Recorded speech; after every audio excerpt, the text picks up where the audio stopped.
عمومی طور پہ ہوتا یہ ہے کہ لوگ کہتے ہیں جان ہے تو جہان ہے. جان اور جہان کا فلسفہ ہم بچپن سے سنتے آئے ہیں. لوگ کہتے ہیں جائیداد چھوڑ دو، فلاں چھوڑ دو، فلاں چھوڑ دو، نظریات پر بھی کمپرومائز کر لیتے ہیں. جب جان نہیں ہے تو پھر باقی کیا؟ جان ہے تو جہان ہے. اس فلسفے کو حسین ابن علی نے بدل کے رکھ دیا کہ جان ہے تو جہان ہے. حسین نے بتایا جان نہیں ہے پھر بھی پوری کائنات تیری ہے.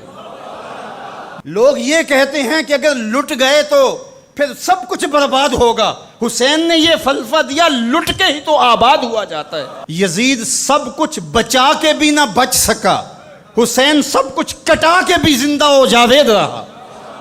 یہ فلسفہ دیا سب کچھ کٹ جائے، سر نیزے کی نوک پہ بھی چڑھ جائے، خاندان کی لاشیں بکھری پڑی ہوں اور گھوڑوں کے ٹاپوں تلے روندی جائیں، کفن بھی کھینچ لیے جائیں، خیموں کو بھی آگ لگا دی جائے، لیکن سر شہیداں پھر بھی نیزوں پہ بلند ہی رہے گا، اونچا ہی رہے گا. یہ فلسفہ حسین ابن علی نے دیا. یہ سر جھکنے کے لیے نہیں ہے، یہ سر اوپر بلند ہونے کے لیے. اور میں ایک بات کہا کرتا ہوں، لوگ سر بچانے کے لیے ہاتھ دے دیتے ہیں، ظالم کے ہاتھوں میں ہاتھ دے دیتے ہیں کہ سر بچ جائے. حسین نے ہاتھ بچانے کے لیے سر دے دیا. ہم نے بچپن سے لے کر کے لڑکپن تک اور لڑکپن سے لے کر آج تک حضرت نبی رحمت صلی اللہ علیہ وآلہ وسلم کا یہ فرمان سنا ہے، من رآ منکم منکرا فلیغیرہ بیدہ فإن لم یستطع فبلسانہ فإن لم یستطع فبقلبہ وذلک اضعف الایمان او کما قال النبی صلی اللہ علیہ وسلم.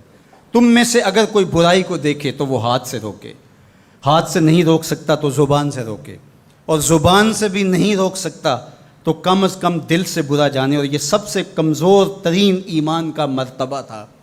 جو لوگ کہتے ہیں امام حسین کربلا میں کیوں گئے، میں انہیں کہتا ہوں امام حسین حضور کی گود کے پالے ہوئے تھے، کمزور ایمان والے نہیں تھے کہ دل میں ہی کڑتے رہتے اور ظلم کو اور جبر کو اور زیادتی کو اور ناانصافی کو ہاتھ اور زبان سے نہ روکتے. حضرت امام حسین کے خطبے دیکھ لیجئے، قدم قدم پہ خطبے دیے. محمد بن حنفیہ کے نام جو آپ نے وصیت نامہ لکھا، آپ نے فرمایا انی لم اخرج عاشرا ولا بطرا ولا مفسدا ولا ظالما. میں سیر سپاٹے کے لیے نہیں جا رہا اور نہ ہی میں اپنی کسی خواہش کی تکمیل کے لیے جا رہا ہوں. میرے اہداف میں، میری خواہشات کے کسی گوشے میں یہ موجود نہیں ہے کہ میں تخت و تاج حاصل کر لوں گا. انما خرجت لطلب الاصلاح فی امت جدی. میں اپنے دادا کی امت کی اصلاح کے لیے جا رہا ہوں. ارید ان آمر بالمعروف وانہی عن المنکر. میں امر بالمعروف اور نہی عن المنکر کے جذبوں سے مالا مال ہو کے میں اس سفر کو اختیار کر رہا ہوں.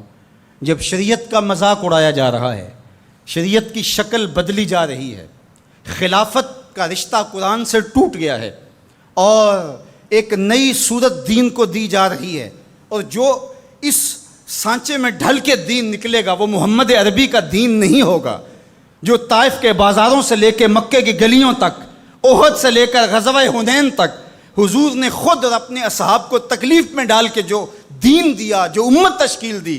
یزید اس سارے نظم کو بدل رہا ہے، تو کیا نبی کا نواسا جس کو حضور نے گود میں پالا ہو وہ خاموش ہو کے بیٹھ جائے؟ کہا حسین ایسا نہیں ہونے دے گا، اور اس کی جو بھی قیمت ادا کرنا پڑی حسین وہ قیمت ادا کرے گا. اور پھر اس کی قیمت چھوٹی نہیں تھی جو ادا کرنا پڑی.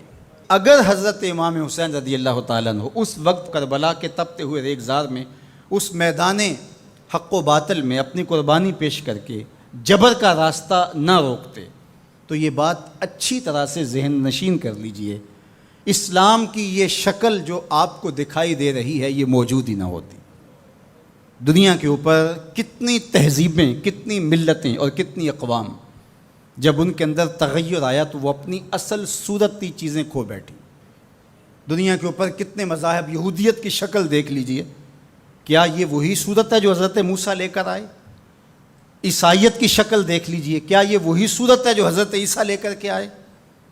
ابھی کچھ دن ہی نہیں گزرے تھے تو حواریوں کے بعد جو ہوا اور جس طرح سے دین عیسیٰ کا حلیہ بگاڑ کے رکھ دیا گیا، جس طرح موسوی دین کی شکل تبدیل کر کے رکھ دی گئی، تو کیا دین محمدی کی شکل باقی رہ جاتی؟ جب یوں دین کی صورت اور شکل کو بدلنے والے میدان میں آپ موجود ہوئے تھے، لیکن باقی ادیان، باقی تہذیبیں، باقی ملل، باقی قومیں، ان کی شکل اس لیے تبدیل ہو گئی کہ اس شکل کو بچانے والا کوئی حسین وہاں نہیں تھا، اور یہاں اس دین کی اصل صورت اور شکل اس لیے موجود رہی کہ اس دین کو بچانے والا حسین ابن علی موجود تھا۔ مسٹر گوکھلے نے کہا تھا کہ اگر حسین ابن علی رضی اللہ تعالی عنہ نہ کھڑے ہوتے تو اسلام یا تو مٹ ہی جاتا، اور اگر موجود رہتا تو اس کی وہ شکل نہ ہوتی جو محمد بن عبداللہ لے کر آئے تھے،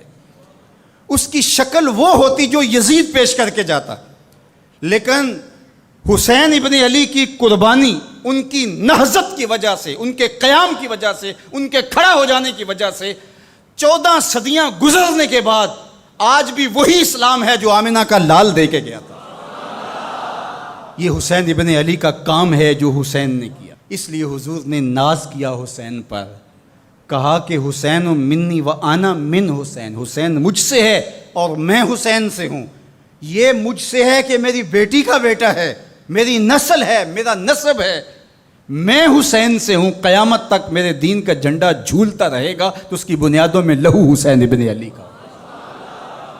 حضرت امام حسین رضی اللہ تعالی عنہ نے ایک بات کہی تھی جب بیعت کا آپ سے مطالبہ کیا گیا، تو آپ نے یہ نہیں کہا کہ میں یزید کی بیعت نہیں کرتا، بلکہ آپ کا جملہ تاریخ ساز ہے، بڑے لوگوں کا کلام بھی بڑا ہوتا ہے اور حکمت کے نور سے بھرا ہوا ہوتا ہے، قیامت تک ایک نسب العین دینا تھا۔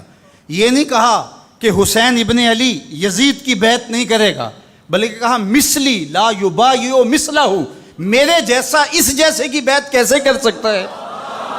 تو یہ قیامت تک کے لیے لاہ عمل دے دیا کہ جو حسین کے نقشے قدم چلنے والا ہوگا وہ وقت کے یزید کے ہاتھ میں ہاتھ نہیں دے سکتا، چاہے گردن کٹ جائے، بازو کٹ جائے، خاندان لٹ جائے۔